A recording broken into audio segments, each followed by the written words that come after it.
रात भर गोदी में सुला लय राजा जी, दिलवा के धड़कन सुना लय राजा जी।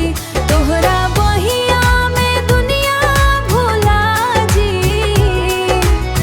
धीरे धीरे प्यार से मना लय राजा जी हो। रात भर गोदी में सुला लय राजा जी, धीरे धीरे प्यार से मना लय राजा जी।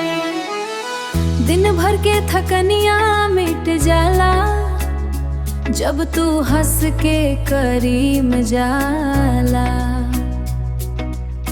धीरे से माथा सहला दाए सजनवा, मीठा मीठा बातिया सुना दाए बलमवा। निंदिया भी आ जाए खुशी खुशी, रात भर गोदी में सुला लय राजा जी। सावन के रात है का बरसात, तोहरे संग लागे जन्नत के बात तरियो बासबा।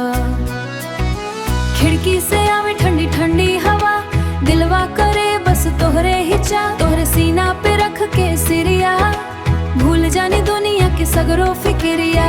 तू रहा पास तो सब कुछ प्यारा लगेला। रात भर गोदी में सुला लय राजा जी।